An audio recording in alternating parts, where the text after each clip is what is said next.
Good morning. It is Sunday morning and it is snowing outside. It snowed yesterday. It is like October 20th or something like that. But I can't complain. We've had such a nice fall. Like, usually it snowed like a month ago by now. And so, yeah, I've just been soaking in all of the fall leaves and just the beautiful weather. But I woke up yesterday and put up my blinds and was like, snow was literally everywhere. I was so shocked and just like I wasn't expecting it, but it's pretty. Today I'm planning to go to paint a little bit and I'm gonna start doing some little paintings for Christmas, for the Christmas season. So it's gonna be like a bit of a lower price point for people. So yes, gonna go paint a little bit. Stars shining bright above me. Night breezes seem to whisper that sycamore tree. Dream a little dreamer. I am in my little makeshift studio and I went and bought some vintage frames. They're like gold, and this one has, I love this one. I might just keep it for myself because, you know, sometimes you gotta treat yourself. It has like a brown little frame and it's a gold frame, but it has this brown like border thing that I absolutely love. And so I might keep it for myself. But coming into the Christmas season, I'm going to make like a bunch of smaller paintings in these vintage frames. My typical like watercolor art I'm gonna put in these.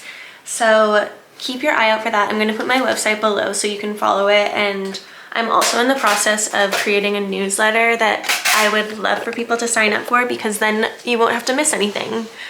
But here is some little like practice paintings that I've been working on. I love art, and the reason why I love art is because you express yourself in a way that you want to. It's very subjective, it's how you want, and not everybody is gonna like your stuff, and that's okay because it's your own style and you're gonna attract the people who like what you like, or the people who appreciate what you like too. And if there's certain people who don't like watercolor and don't like the abstract look, sometimes people are like, oh yeah, it looks like a 4-year-old did it. And to be honest, lots of 4-year-olds do abstract art, you know? But the more I do it, the more I realize like how much, how detailed and mindful you have to be when you paint abstract. It's like, it's so crazy, but I absolutely love it and I love the challenge of it. And so anyways, all that to say, I'm rambling. All that to say is I'm going to be making these smaller price point pieces that are just unique, different. Each one is going to be different. That's what I love about abstract too, is that nothing is ever the same. Like this piece. This is a piece that I've been working on and I love it so much. It's for this girl named Nicole in LA. So excited to finish that one and send it her way. But I put a little thing on Instagram asking what people wanted to see in my next vlog, and they all, like, the majority of people said small business stuff, but like I don't really know exactly what they want to know. If it's like my journey. I am just gonna get some coffee and then we'll have a little chat about why I am doing this.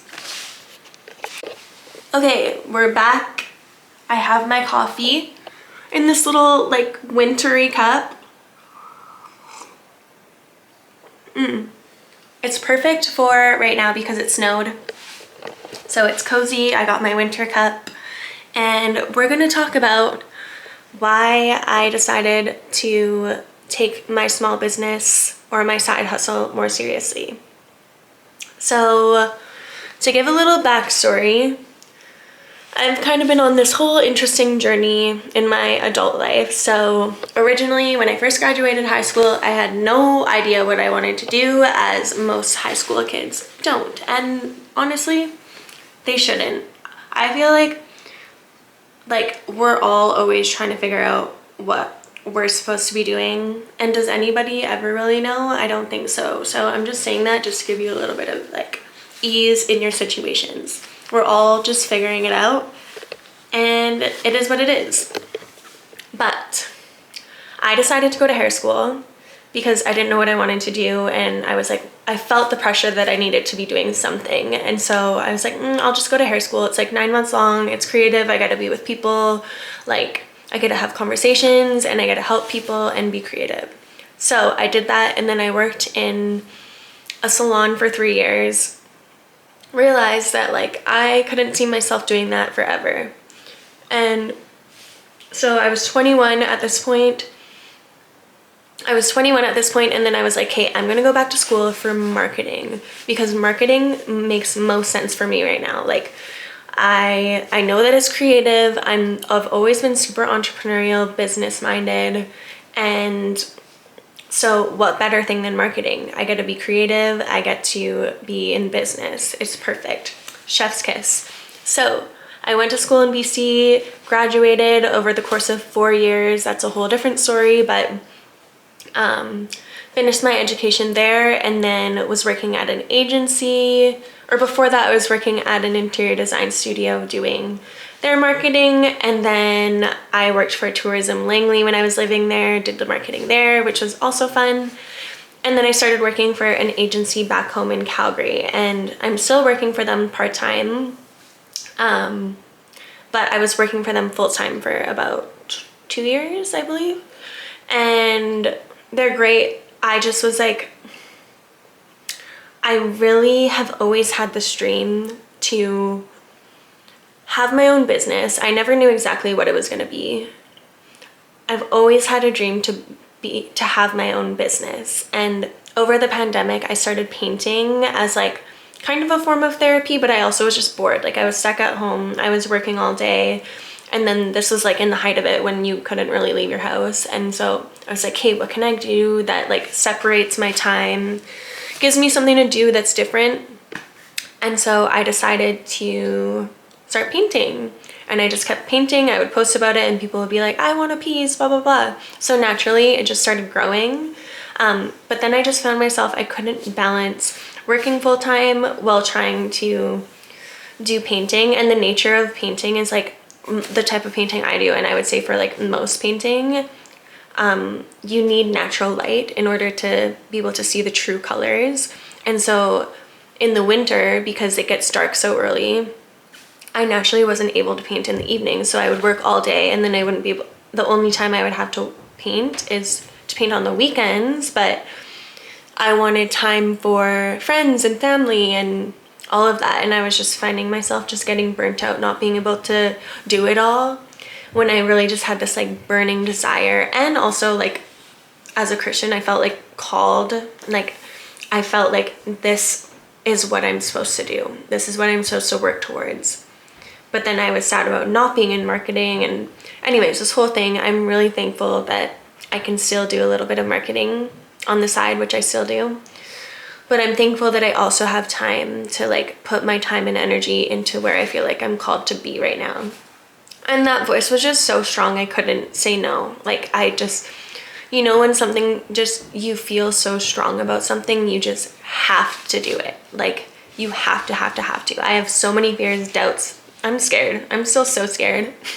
I don't know what the heck I'm doing most of the time. Like, I'm still figuring it out. Even though I went to school for business, I have that under my belt, I still have so much to learn. I truly do. And I am just telling you honestly that I still don't know what I'm doing, but we're making it work, and I'm learning bit by bit, and that's the best I can do.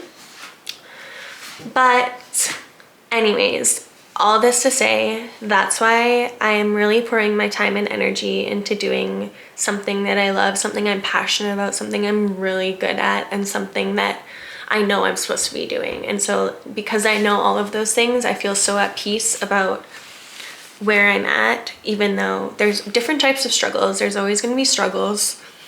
But I truly believe that like God is in control, and he's taking care of me, and that he's going to bless me for, not that it's about blessing, but I just know that he's in it. So I know naturally it's all going to work out.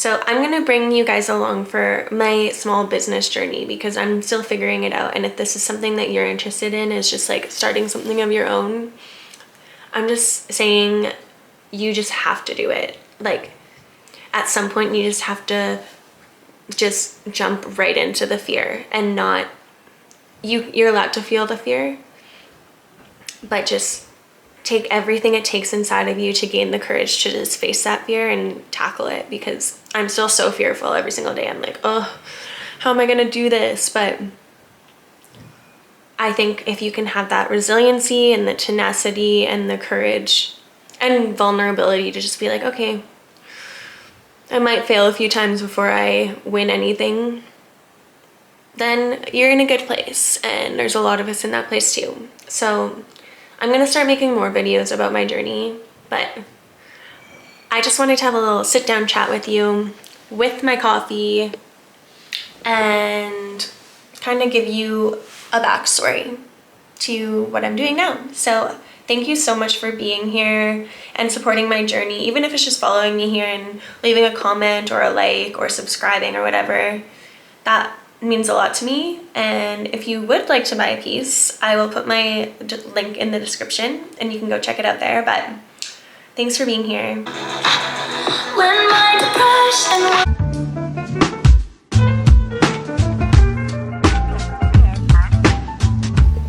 Also, I've been blasting Taylor Swift, her new album Midnights. Taylor Swift, I just feel so much nostalgia when I listen to her. It's like remembering that her albums always come out in the fall and winter, and it just feels so cozy, and I'm brought back to my teenage years, and it's just so good. My favorites are Antihero, I like Labyrinth, and Maroon's good, Midnight Rain. I don't know, I just feel like a teenager again and I love it. Okay, bye. Okay, I just got home from my parents, and before I made some bread. I kneaded it and everything because it takes like an hour to rise. So I'm back and I did the final step. So now it just needs to rise for another hour, I think. Yeah, it's an hour. It's rosemary bread. So I put some butter, some coarse sea salt, and rosemary on it, and it's just gonna be so good for this chilly day. This is it right now. So I just put some saran wrap on top, but you can see it's kind of flattened out a bit, so it just needs to rise again. But I put the butter, sea salt, and then rosemary, and now it just needs the heat to rise. So I'll show you it when it's done. It's so good. I made it for the first time like 2 days ago because I was like, oh, I would love to make bread right now, but I don't have a bread maker. But then I found a recipe where you don't need a bread maker. All you need is instant yeast and you're good to go. So I'll leave the recipe in the description and you can try it yourself and your life's gonna be changed. You can thank me later.